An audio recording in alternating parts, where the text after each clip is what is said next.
The eastern Caribbean island of Antigua is a treat for the eyes. All of its 14 miles are saturated with color, from the sailboats at rest to restless lizards and pink shacks. Classy resorts like Harmony Hall live side by side with a vibrant native culture, and the secluded beaches with their white talcum sand and deep blue waters are almost mesmerizing. Looking down at English Harbour, at the winding, dramatic coastline, it's easy to see why the British Admiral Horatio Nelson made the island Great Britain's most important Caribbean base. The capital, St. John's, can be gritty, but the people are welcoming and the food is fun.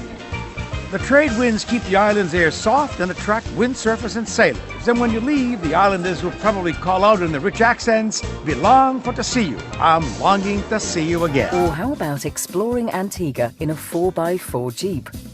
They're able to reach remote parts of the island most visitors never get to see.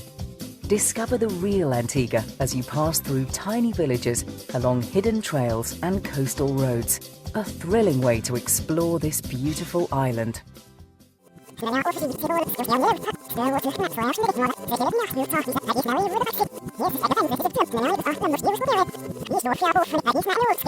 Or how about exploring Antigua in a 4x4 Jeep? They're able to reach remote parts of the island most visitors never get to see. Discover the real Antigua as you pass through tiny villages along hidden trails and coastal roads. A thrilling way to explore this beautiful island.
You say in the book that the way a life unfurls is never as you have imagined it.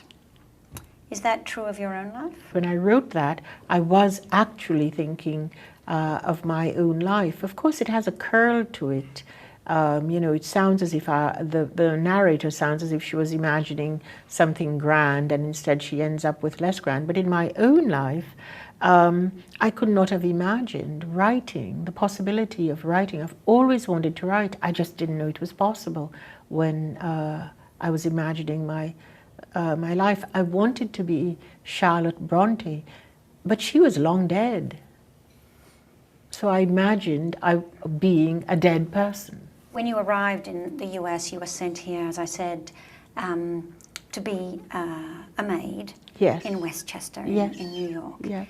And when you walk, I don't know if you walk around here and you see women from the islands who are maids and nannies.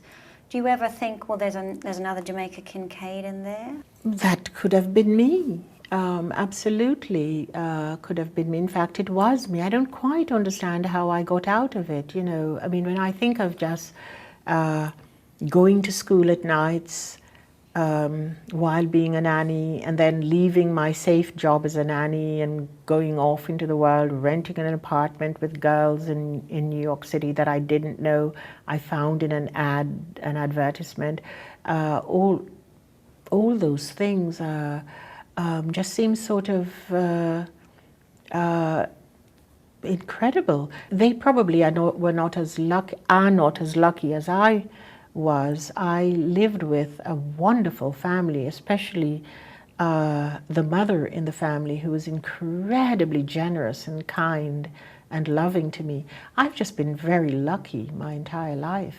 I've never said no to any kindness. I've always just taken it and said thank you and ran with it. Yeah.